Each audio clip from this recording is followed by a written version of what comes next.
bumpers.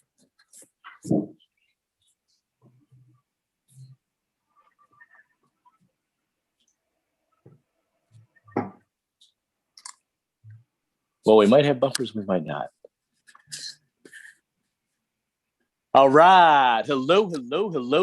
Sean Brady, not 100% sure if the technology is working in our favor, but there you go. It's always good stuff. I'm Sean Brady, and I'm here with my man, Jaton Gunter, out in California. Cheers to you. We're tasting a couple obscure wine grapes. And Jaton challenged me to find a grape I never heard of before in South America or in Central America. And as I found in St. Louis, it wasn't too easy to find too many different obscure grapes. So I did find this one at our local, the Wine and Cheese place, local wine store here in St. Louis. And I got this guy, a Turcos Bernarda. Have you heard of Bernarda grape before? I didn't either. Yeah. Jaton did. Yeah. I love Bernarda. I know, right? So this was, it's just a fun thing to try something different. And, you know, that's not a Cab, it's not a Zin, it's not a Malbec, not a Syrah, all the normal ones you see everywhere. And so we thought it'd be fun to go into a tasting parody, if you will, and go into it and say, hey, if you were tasting with us, you can follow along with this. If you don't have the wine today, that's okay. With our digital technology, you can follow along with us in the future. After you look at our reviews, probably going to be posted over on Vivino or on Instagram for Jaton. And Jaton, welcome to the show. Welcome to the fun. Thanks for being here. No what problem. do you got in your bottle today? I have the 2018 Turcos, and you have something completely different. What do you have? So we're in Uruguay today, and we're tasting the Pisano RPF Tanat. This is the Reserva Personal. I'll show you that bottle real quick so you guys can see it. There you go. And yeah, I'm excited to try this. I'm a big Tanat lover, and I know a lot of people don't know about it. And it's actually their national grape in Uruguay. So I was like, okay, well, let's get down to business and drink some good wine. Wow. Okay. That's awesome. Well, so how we'll start this off is I'll begin tasting and sharing notes on mine. And I already started getting into it a little bit because I opened it up and I'm like going, I've never had this before. What's it going to be like? I don't know. So on the nose, and I will say, I did let this open up for about 15, 20 minutes. And at first I was like, uh-oh. It tastes like this was like something that's not quite fully fermented the right way yet. Right. It reminded me of when my dad used to make dandelion wine in the basement many years ago. But and what I mean by that is anytime you're doing you get the yeastiness of that winemaking process. And it's like, oh, I don't think I want to be smelling that quite yet in my bottle. But fortunately, and this was a screw top. Oh, cool. Which so it was easy access. And I'm like, well, it wasn't like corky, but I did get some of that. I'm like, I think it was just a little fermentation going on. Gotcha. But that was on the initial sip. Now, as it's opened up a little bit more, it's completely changed in complexity and flavor and even taste. So on the nose, it's lost some of that yeastiness to it. And now you're just getting more into the grape itself. So I think I just got to taste it. Get to it.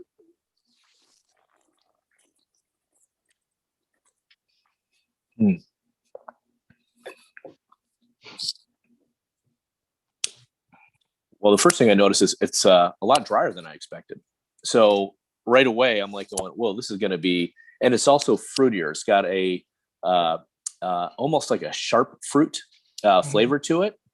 Kind of like when you bite into a fresh cherry or something like that. It's not quite tart, but a little bit, right? Yeah. Not like a super tart where, I'm puckering up my face, right? Not like that, but there is that kind of fruit forwardness to it, but it's also dry, which I wasn't expecting, especially off the nose.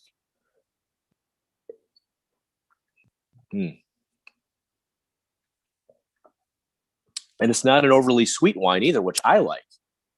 So as this is opening up, I'm getting a lot of, again, the cherry flavor is coming through.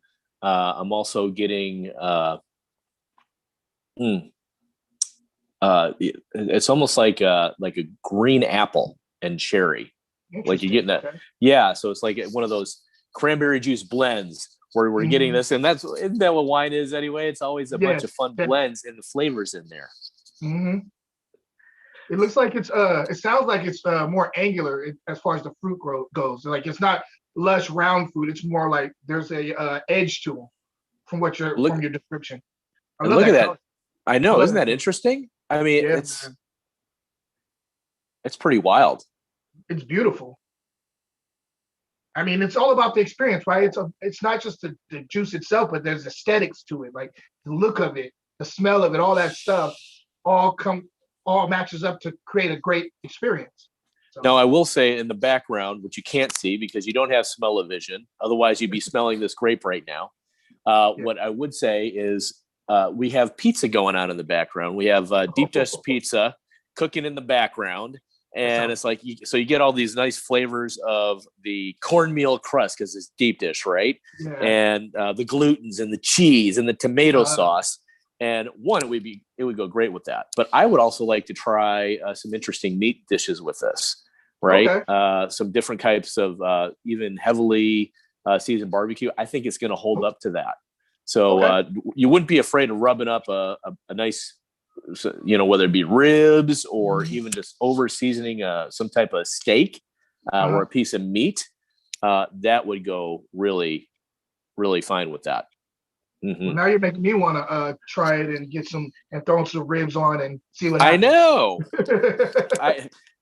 I think we just need to when social distancing is not as apparent in our world, then definitely we'll do that. I will swing up. I'm down. I'm down to swing up there and exactly. Hang out, it's been a while. So I'm getting into mine. I'm going to be quiet and just enjoy a few more sips of this while you go. Right. Definitely get into yours. I knew you've been sipping on that a little bit. Jump right in. I did. I needed to try it first. You got to taste test it before you go on camera and talk about it. But anyway, so we are talking about Tanat. Tanat, Tannat, right? It's a grape that some people are not familiar with. It is actually one of the original spots it was grown was in the southwest of France, in the Mataran area, in a small little area in Mataran. And now it's the national grape in Uruguay. They actually plant a lot of Cabernet there, a lot of Merlot there, but the grape they plant more than any other varietal is Tanat. And I'm going to tell you right now, even pretty much across the board for Tanat, if you're a Cabernet Sauvignon lover, you're going to like Tanat because it gives you some of those same, as far as structure-wise, it gives you some of those same elements in this grape varietal. And it's a lot of times at a quarter of the price of, like, say, a Napa Cab. So it's a way to go if you're trying to get value. But with that being said, let's get right into it. I love Tanat, so let's get right into it. On the nose, give it a little swirl because these are known for being a bit big and bold, and you want the wine, the aromas to jump out of the glass at you. So I'm getting like a ripe plum, like kind of a rich ripe plum going on here. I'm also getting this cranberry kick too. So you're looking at blue fruit and red fruit at the same time. There's also a little bit of a spice, like a cardamom going on the nose. Okay, so also something that's jumping out at me is, when you buy a brand new car and you step in that car, you got this like fresh leather smell jumping out. That's what's going on here. There's definitely like a kind of a fresh leather going, like not an old like mint, but like more of a brand new moisturized leather going on. There's some black licorice here. There's also like some black olive.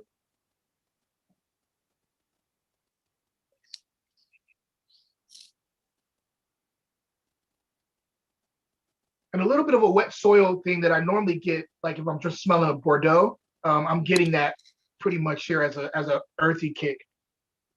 Lastly, violets. There are floral aspects to this wine, so I'm getting like kind of like a violets jumping out of the glass for me. All right, that's enough of me because I can go about this nose. It's very complex. I can talk about this nose forever. So you mentioned it was really cab-like, and people. I always love to know. So, what would I pair that with? You mentioned a cab. So, are we talking big steak, or what? Yeah. What would you love to pair with that? Yeah, the Tannat tends to be a full-body grape, just like a Cabernet Sauvignon. And for me, without even tasting it, I know that they're very good with big red meat. Also with stews, like a rich stew. I haven't tasted yet, but on the nose, just going off the nose and what I know about Tannat, they tend to be really good with those type of things. So I'm also getting one thing too that's now coming. See, like I said, I can smell this all day. It also has this espresso bean thing going on there too. So there's like a kind of a deep coffee, but like even deeper, like more espresso style than regular coffee. So I'm gonna taste it now because I want to taste it. It smells delicious, so I know it's gonna taste delicious.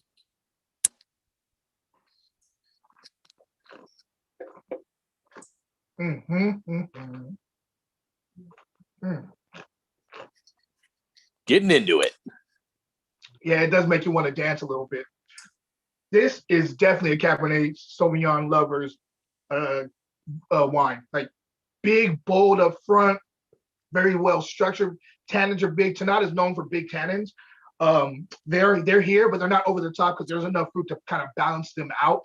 But you do feel the tannin and a little bit of a bitterness on the finish.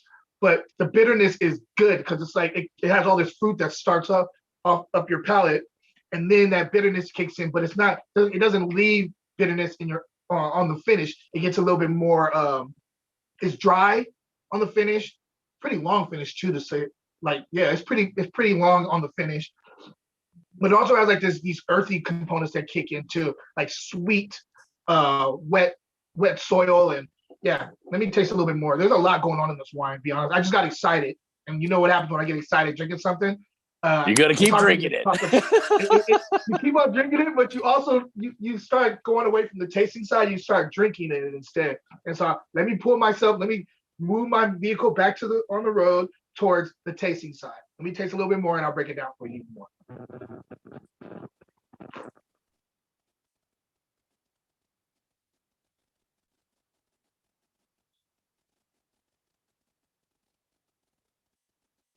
Oh, Jaton, I lost audio from you. You're on mute. You might have hit your button. Like, where'd he go? Can you hear me? Okay, we can hear you now. Perfect. Okay. Sorry about that. So I'm technical difficulties all over the place. For real, man. Having on do not disturb and it still disturbs me. So I'm definitely getting this that plum going on up front, along with some blackberries that I wasn't catching on the nose. There's a little bit of a greenness too. So I think they're doing full cluster, meaning that they're pressing it with the stems and everything. So I think that may be why I'm getting a little bitterness too. So the green up in the mid palate, there's a little bitterness in the third quarter, not on the finish. There's also a little bit of a smoky thing too, like smoked cured meat that I wasn't catching before, and I'm getting that more in the third quarter too. So this is extremely complex wine. I mean, it's layers upon layers upon layers of flavor and notes here, and I recommend this wine highly. I think it's going to go great with red meat, like I was saying before, but I think it'd be even better with the stews. I think if you had like a big, rich, meaty stew, this would kill that. This is a delicious wine. I recommend this. I can't recommend it enough. And I actually got it from Total Wines for $18. So it was right below our little mark. And yeah, this is a steal in my opinion. This would be on my show. You know, my wine show of the week that I do every Friday. This would definitely make my show, and I think I would blow this up. This is amazing wine for the price. Now, I know prices vary because I checked it out at Total Wines by Me, and they didn't have the same vintage. They had the 2017 available right now. And they had, but the guy tasted it, Robert over there. He's been around there for, I think, 20 years. Uh-huh. And he's like, well, the 2015 was great. And the 2017, he was like, yeah, is it going to be a little too fresh and not quite the same?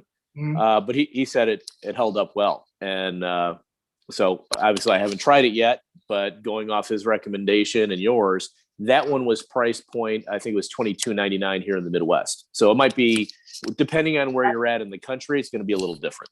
Actually, when I went there, and you're right, it is $22 at Total Wines, but right now they have a small little sale going on. So I don't know how long the sale goes to, so I would recommend getting it right now. And I think this is a wine that's going to go and sell again, but it's punching way above its weight class. Like I'm talking That's about, awesome.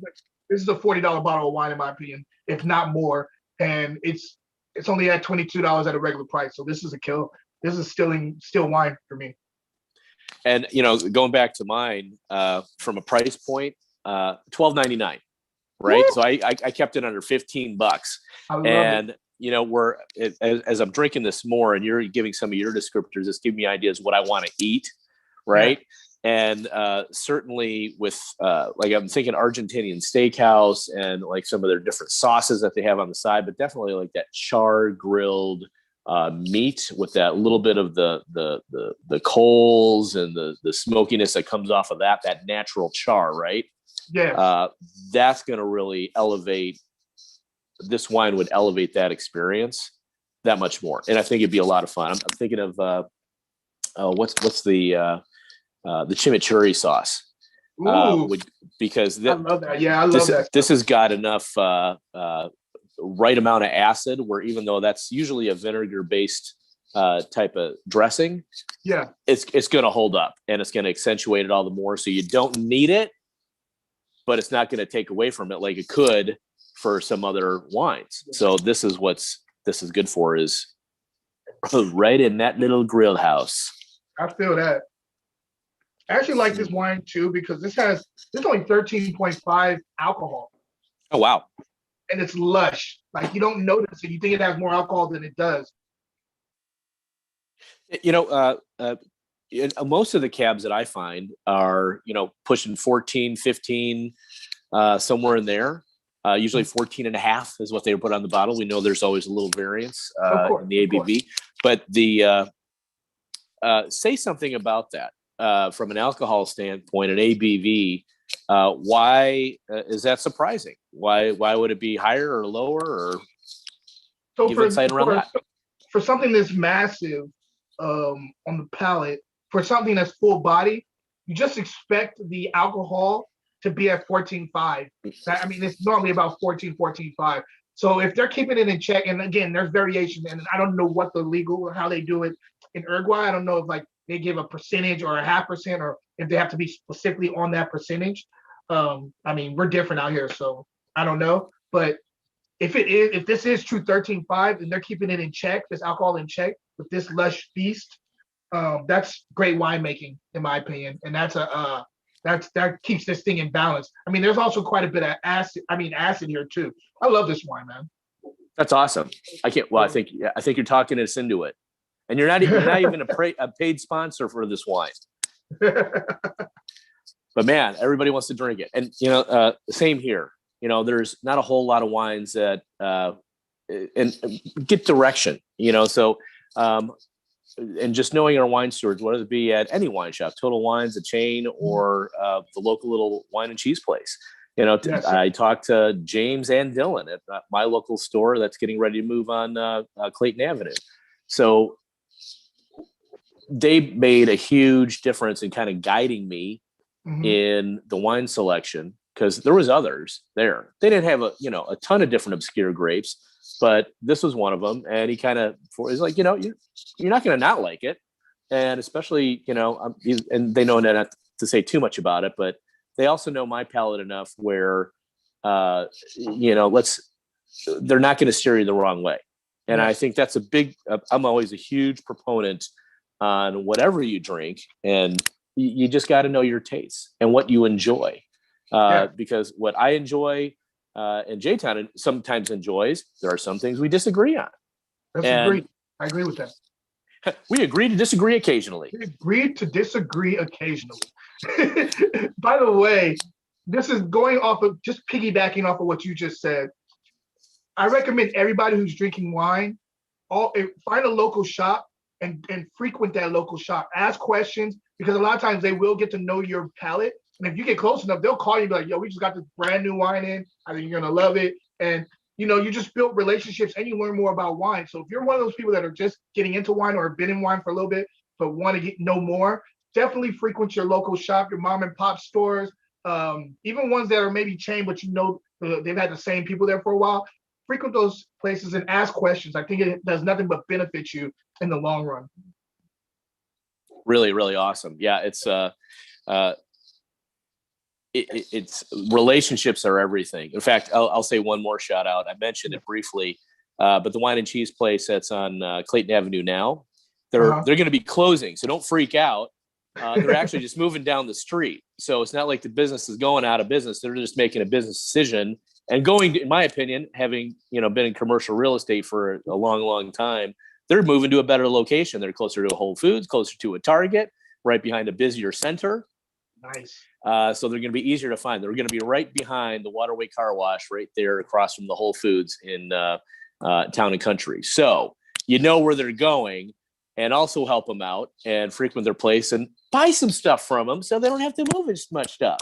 They're going to appreciate it. They'll appreciate you, get to know them a little bit better, and they can certainly guide you in the right way, whatever your palate is, right? Some people like fruitier and sweeter wines, and they can point you in the right direction that way.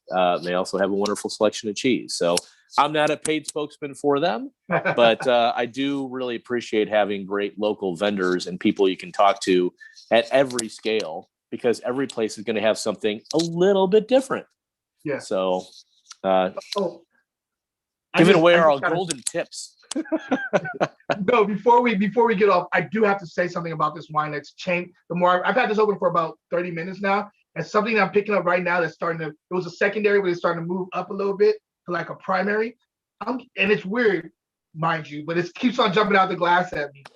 I'm getting this like burnt sea salt caramel thing going on here. So it's like a burnt, like it's really starting to jump out of the glass at me. I used to love, when I was eating a lot of sweets, I was like a caramel aficionado. I loved caramel. And so, I mean, caramel apples, all that stuff. I loved caramel.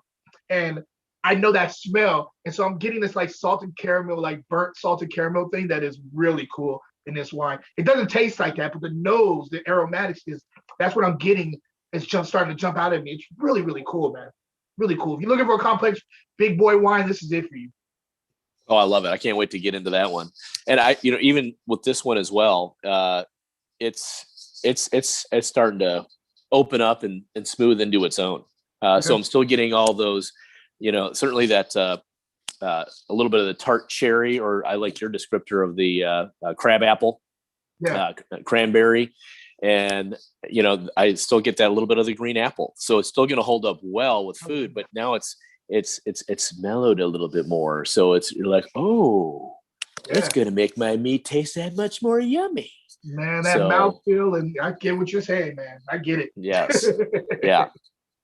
So enjoy your palate, enjoy the wines that you do. Hopefully this has been fun for you whenever you're watching it. We're intending these things to be evergreen, and we'll keep doing these as long as people like it, but we'll keep doing it as long as we like it, and we're having a whole lot of fun. So anything else for you, Mr. Gunter? No, I just want everybody to keep on tuning in to us. We're going to keep on doing this. We enjoy each other's company, especially over a glass of wine. And so I want you guys to be in on it. So keep on watching for our future videos, and check out my Wine Wednesdays, my Wine Sale of the Week on Fridays. And if you haven't bought my book, go check it out. Fruit and Glass, $15. Fruit and Glass. Oops, there I forgot to block mine. It's all good. I know, right? I just went off screen. It's all good. I got to call my best buddy back.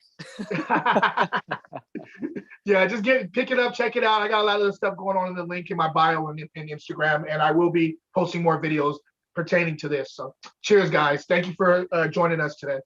Cheers, everyone. And like we always say, we may not see you in person, but we're always going to see you right here on social media. Thanks for watching. Cheers.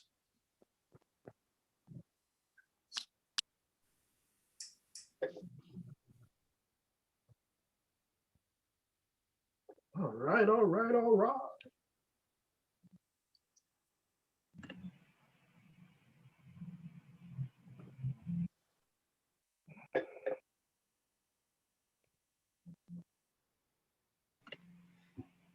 It froze. That's all right. Technical difficulties. Just we'll stop the recording here. Peace out, everybody. Happy weekend. Drive safe, drink safe. Keep being American. Yep. Yeah.